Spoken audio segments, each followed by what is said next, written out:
Informed with FeelSoAlive Informed. And today I'm playing with some new toys, a teleprompter, as you can tell, so if I'm looking around, that's what's going on. Our program runs about 20 minutes, and I pull in 2 pre-recorded interviews with 2 different guests, usually a healer and also a business person. My intent is to bring you bite-sized chunks of information that you can actually use and apply today in your life or your business. In the middle is a brief message from our host, FeelSoAlive. We hope that you find value in this and share it with others. Before we get started, we know that the world is in a lot of pain, and I would like to stop, take 30 seconds, and during our pause, if you would like to send out good vibes, prayer, blessing, white light, whatever it is that you do, let's all do that for 30 seconds for our planet and for those who we know are hurting. And I'm going to start my timer.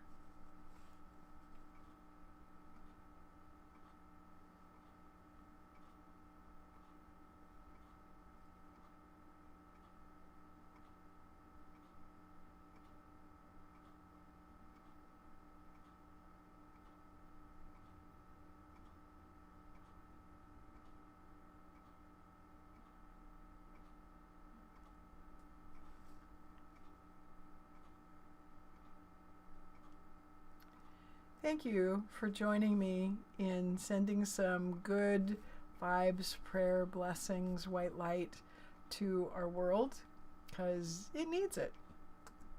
So, on with the program. Waiting for the teleprompter to catch up with me.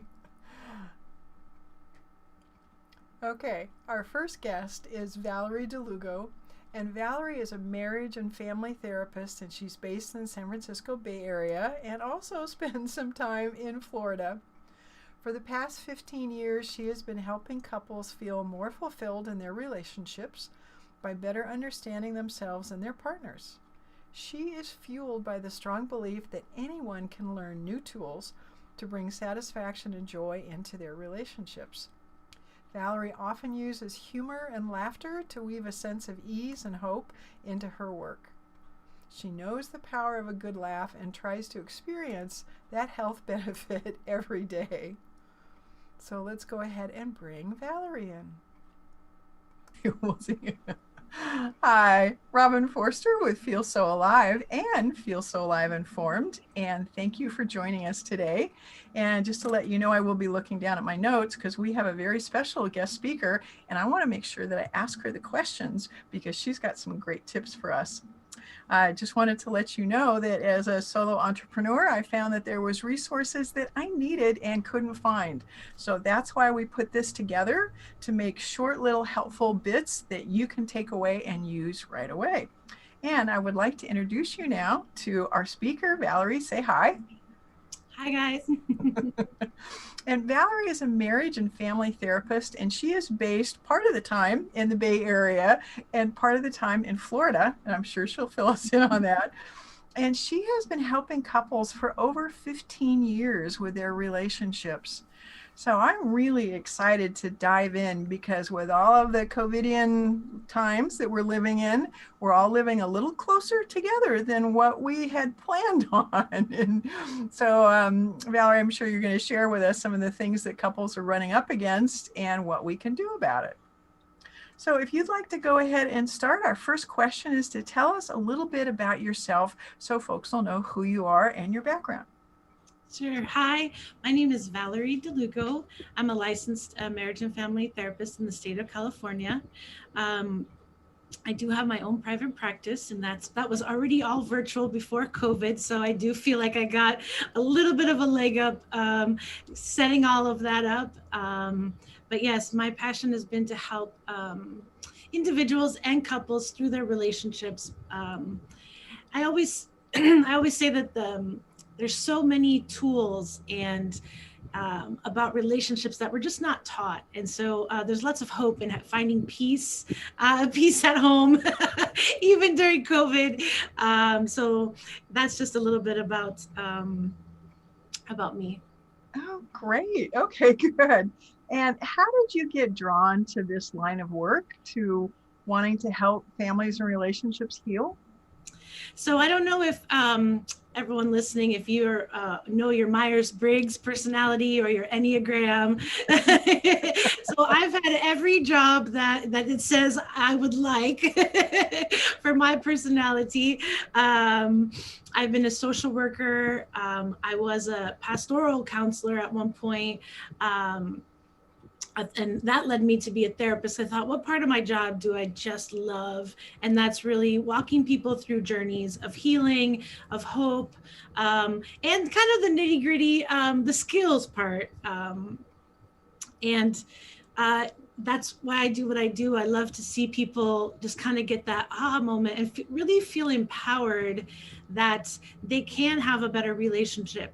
You know, we all kind of fall in love and you know, at one point we thought this person was really amazing, right? It had really great qualities, but then, you know, figuring out how to navigate, right, the day to day, sometimes you can feel lost in like, well, how can we make this better? And there really are, it's not just luck. It's not just, you know, maybe I didn't marry my soulmate kind of a thing. You know, there are really great things that we can do every day to help our relationships. So I really love seeing that hope kind of come over someone.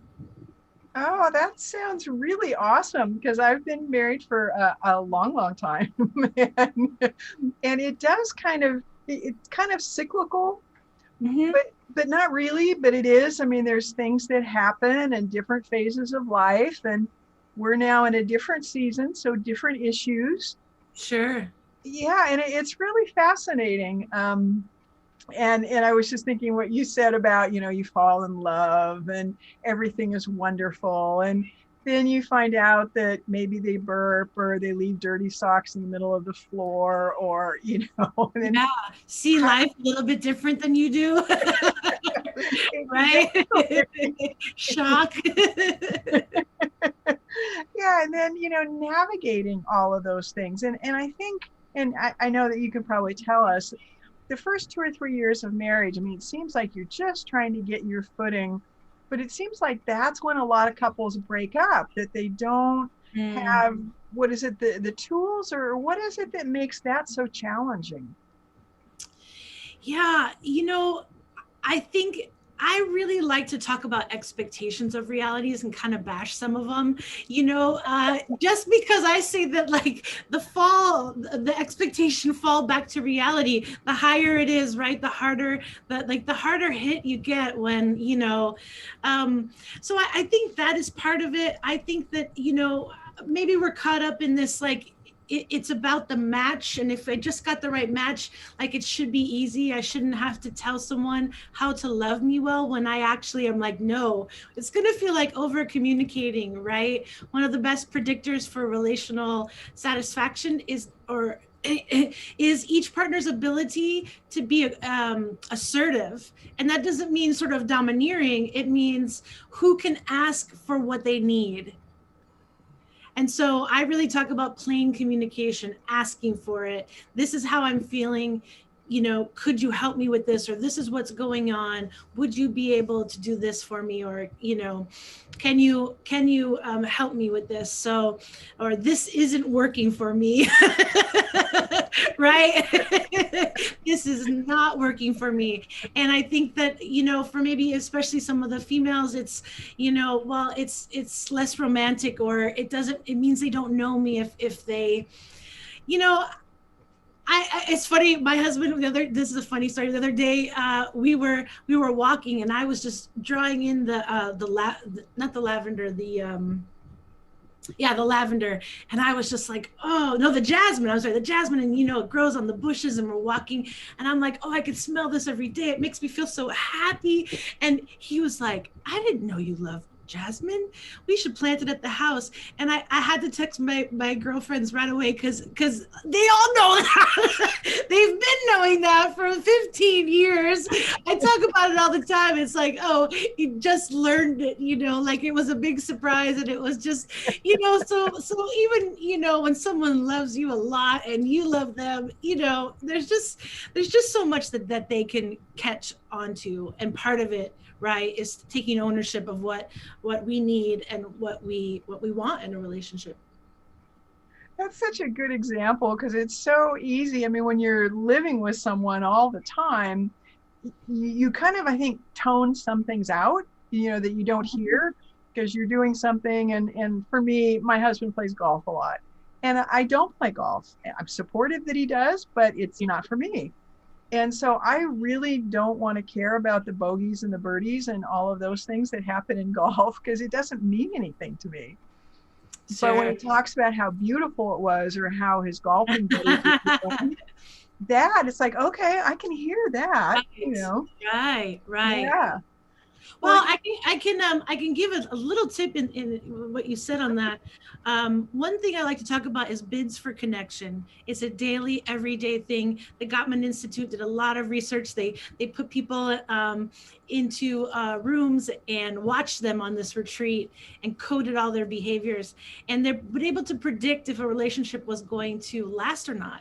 Really interesting, like was a very good accuracy.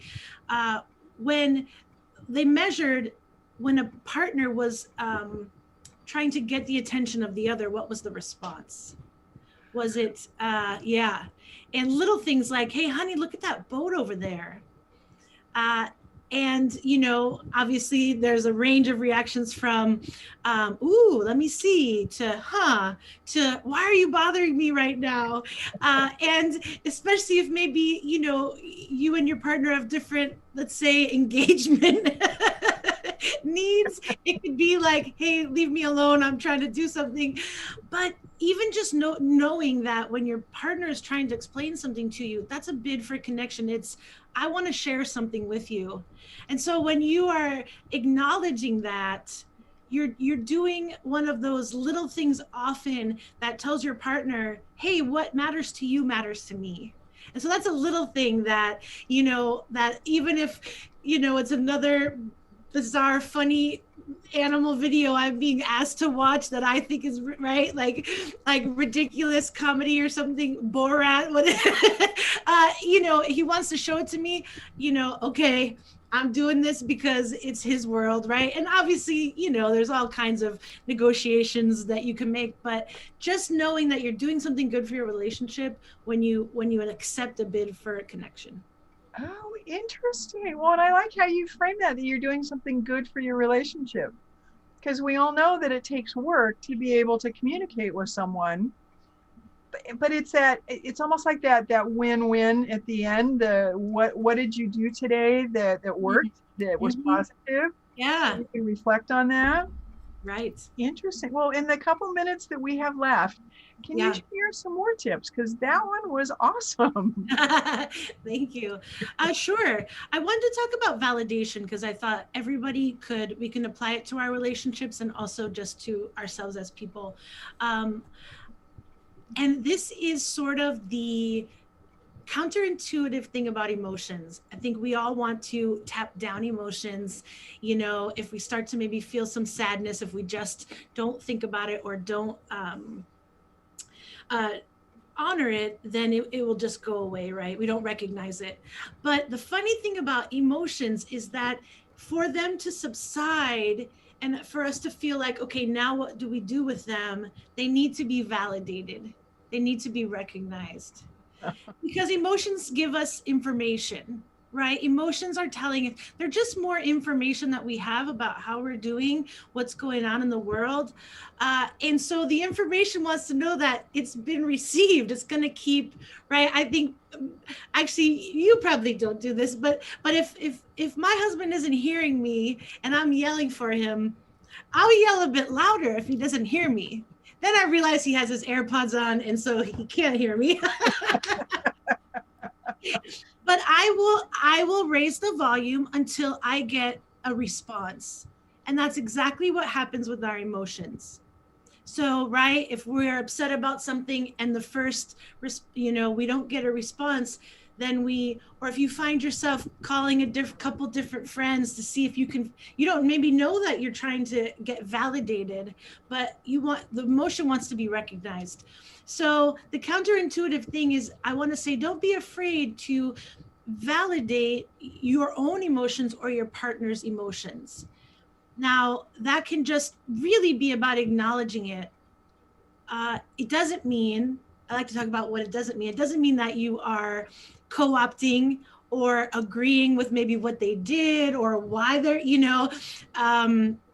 it doesn't mean that, you're letting them off the hook for something. It's really just, if thinking about them as another human and how their experience might be, could you imagine if you were in their shoes that they would feel this way? Oh, I Right? like that. Yeah, I remember there's an exercise where you put on the other person's shoes and you walk around in them. I mean, literally. And it's enlightening. Yeah. Sure. Yeah. So I think when we do have an emotion rise up, to be able to say, what am I feeling? And then say, well, why could I be feeling that way? Especially in the middle of a pandemic, right? Well, of course, you're feeling stressed because the whole world is changing and we really don't know what's going to happen. Of course, you would feel scared, frightened, overwhelmed, frustrated. And then, and I don't, maybe you've felt this too, when you're kind of telling a story and out of nowhere someone says, like, maybe your friend says, like, well, yeah, I could see, like, yeah, you were totally justified, or wow, yeah, I can see how you felt that way. And you kind of stop and then you're like, oh yeah, like, thanks. And it actually calms you down. So that's a great thing you can do for yourself. And when it comes to our partners, I think it gets trickier, right? And I'm going to talk about the Gottmans again. They talk about the importance that you and your partner, that your partner feels like it's you guys against the world. That at the end of the day, right, you're going to fight for each other, you're going to stand up for each other, and you're going to help each other. What we know about attachment and our need for intimacy is that our partners regulate our emotions. And so when a partner comes and is like, man, I had a really bad day, and it might say, well, why? And maybe it's, well, I got in trouble by my boss, was mad at this, whatever. Now, maybe as a partner, that your partner's weaknesses. So in your mind, you might think, like, well, good, now maybe you'll change, right? Or, oh, good, right? Like, if I were your boss, I would do the same thing. But at that moment, when your partner's coming to you, telling, right, like, with the burdens of the day, that is not what they're looking for, right? And that is not what they need from you as a partner. As a partner, they need, man, I'm sorry you had a bad day, like that, that sucks. And maybe later, right, you can always have a conversation about, like, well, whatever else, right, is, sort of the facts of the matter. But in that moment, right, what that person is looking for is for connection, for understanding, and that's a chance to validate what they're going through. And again, another little thing that you can do for your relationship that can make a big change. This one was hard for me. I don't talk about things that I haven't done because I'm a big, like, you probably deserve that. But that's not what he was looking for, and that doesn't help us. Valerie, I'm watching the clock, and yet I want to hear all the wonderful things you're saying, because I know you've got another appointment scheduled. And so it sounds like, just to encapsulate a little bit what you were just talking about, is to, instead of leading with "I told you so" to a spouse, lead with empathy. And you had 3 other things that went with that also that were awesome. Right. Yeah, but to make the connection and to leave the "I told you so" on the floor, switch it up, throw it out. It's not helpful. That's right. Connection, for little bits of connection. Yeah, that is so, yeah, I just really like. And we're going to have you come back, because obviously we have a whole lot more to talk about. Sure. And, yeah, concerned about the time. So Valerie, thank you so much. I appreciate you being here. Thank you. It's good being with you. Wasn't that great? I just really appreciated listening to her and talking about, I was taking notes about validation and validating our emotions. Emotions want to be recognized. And the whole piece that she was sharing about bids for connection. How many times are we making a bid for a connection and it's not working? The connection's not happening, the other person doesn't understand. So I really appreciated that. And now a little short message from our host, which is Feel So Alive. So what this is all about, usually I talk about nutrition, nutritional products, self-care, how we can take care of ourselves. But today it's a little bit different kind of self-care. It's about financial. Because I know that for a lot of folks, it's a really scary time. And this is a gift that may not be something that you personally are looking for, but you may know someone and you may be talking to someone who is looking for this. Someone who needs to hear that even during the times that we're in, that there is hope, there are choices for better health and for a better lifestyle and having some income.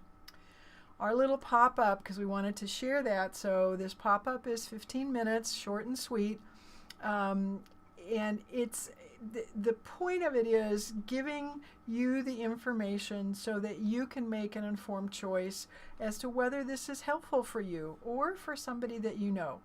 And for more information, you can email me, which is robin@feelsoalive.biz, and it's on the bottom of the slide, and should be sprinkled other places through today. But I just wanted to share that real quick. And now, back to our program. Hi, I'm Robin Forster with Feel So Alive and FeelSoAlive Informed. And this program started right before COVID hit because my mentor, and I'm looking down at my notes if you're wondering, my mentor, Jasmine Starr, told us to go out and do something uncomfortable, to stretch and go do a Facebook Live. So I started, and then COVID hit. And as we know, the world changed. And I realized that there was information that folks needed that they might not have access to, and they might not even know that they needed the information. So we have put together these bite-sized segments, about a 10-minute interview with a guest speaker to help give you the information that you need quickly. And that is Frank King, our guest speaker. And it is my pleasure to introduce you to him. Frank, I know you waved to everyone, but if you would like to say hi, you Hi, can. everybody. Okay. I met Frank King years ago networking in Oregon, and he somehow always managed to get himself in trouble at our networking events when we were all introducing ourselves, because he always managed to say something a little off color and very funny, had the whole group in stitches. That was my first introduction to Frank King. And I didn't realize this until recently, but Frank King was a writer for The Tonight Show for 20 years. So no wonder he's so funny and does it so well. He's also now a motivational public speaker, and he uses his life lessons to start the conversation, giving people permission to give voice to their feelings and their experiences. And wow, don't we all need that now more than ever? So I'm going to let you go ahead and I'm going to let Frank go ahead and tell you about how he is standing in his truth, doing it with humor, and helping others. So Frank. Yes? Would you like to tell us a little bit about yourself? Yes, I am a suicide prevention speaker, and if you heard that I've been a comedian since the day after Christmas 1985 full-time. Did comedy clubs for 2,629 nights in a row, nonstop. Did some radio and then got into the corporate comedy circuit, the rubber chicken circuit. Did that till 2007, and then when the last recession, a phrase I thought I would never use in my lifetime, hit, we lost everything in a Chapter 7 bankruptcy. And as my business dropped off 80%, and that's when I discovered what the barrel of my gun tastes like. Spoiler alert, I did not pull the trigger. A friend of mine came up to me at a keynote, because I always say that at my keynotes, and he goes, "Hey man, how come you didn't pull the trigger?" I go, "Hey man, could you try to sound a little less disappointed?"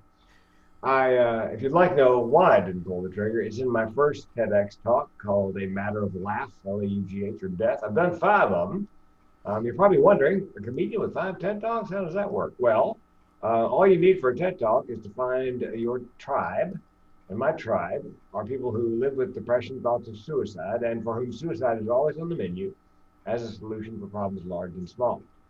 It runs in my family. It's called generational depression and suicide. My grandmother died by suicide. My mother found her. My great aunt died by suicide. My mother and I found her. I was 4 years old. I screamed for days. And so I spend my time marketing, booking, and speaking on suicide prevention, generally as a workplace health and safety issue, but also in colleges and for associations. And I find it very fulfilling and therapeutic. Well, and I think I was reading in your bio that you're also doing a thing for seniors or for the elderly. I'm not sure where we turn from seniors into elderly, but Yeah.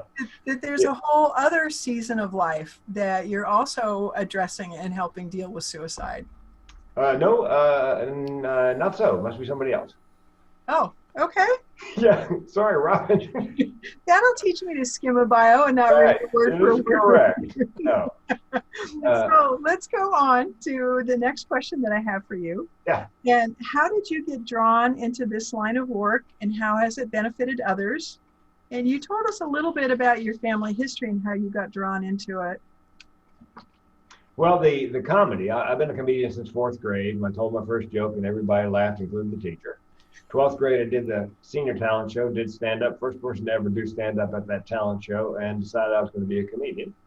And then moved to San Diego to take my first job. It was in insurance, and there's a comedy store there. Open mic night, and that was the beginning of the end of my insurance career. However, I always wanted to make a living and a difference. I always wanted to be a speaker who was funny rather than a funny speaker. But I could never figure out what I had to teach anybody.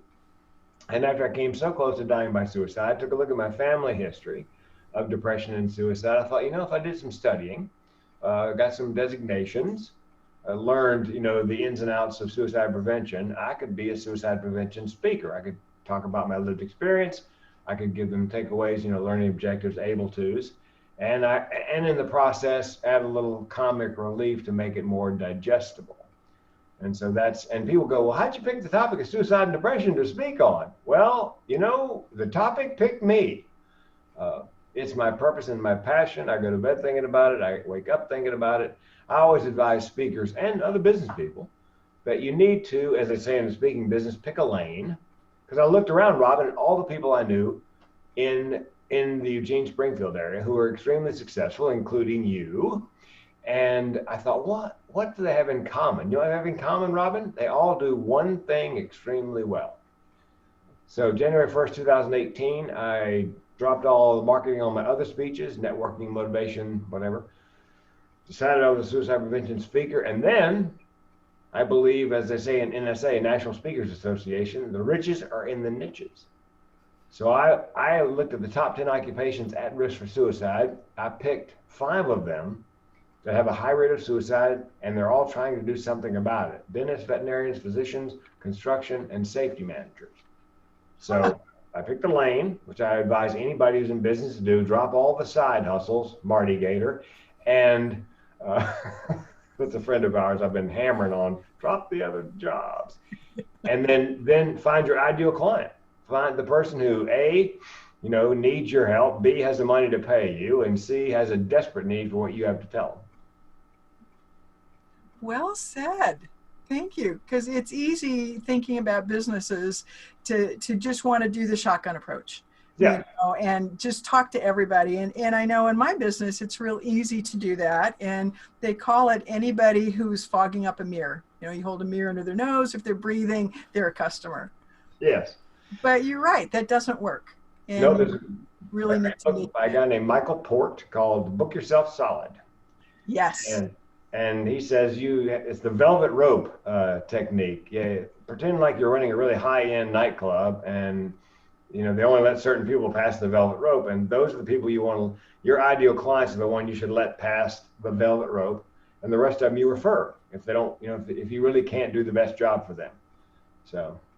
Yeah, I'm glad you brought that up. That's an amazing book. If anyone hasn't read it and they're trying to take their business to the next level, it's worth going through. Absolutely. It helped me focus. Again, that was one of the things that helped me focus on, okay, I need to pick a lane, not be a generalist. And I tell my speaker coaching clients, my TEDx coaching clients, when somebody comes to your website, a meeting planner who wants whatever it is, they think you do, when they get to that website, it better appear that's all you do. You are the expert.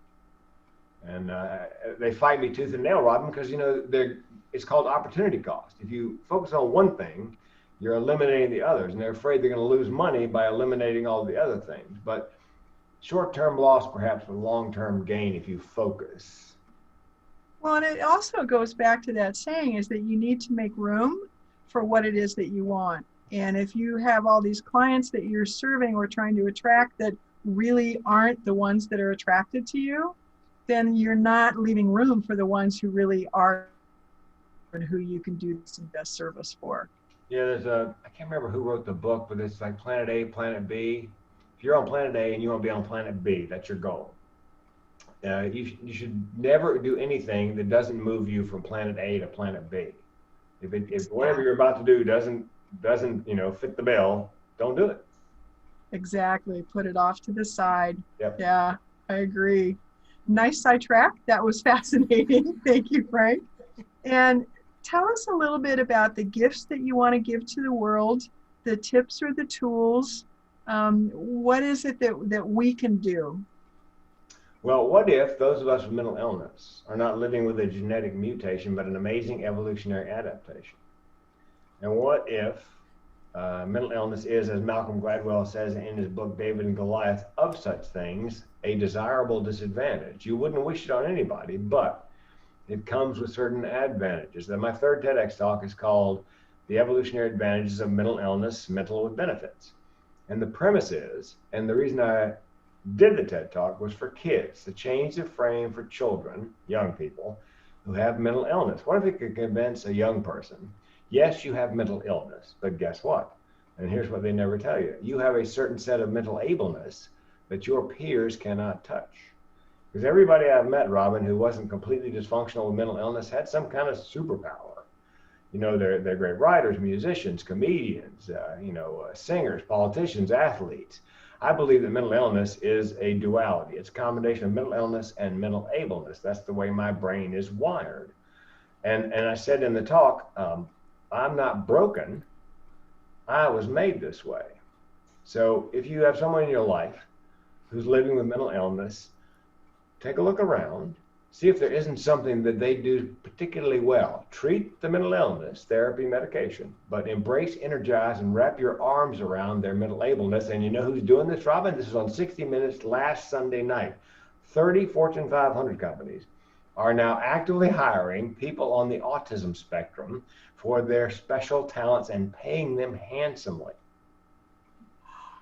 Excellent. I was just having that discussion with a friend whose son is on the spectrum, and he's just starting his career, and they're a little concerned about how that's going to work out.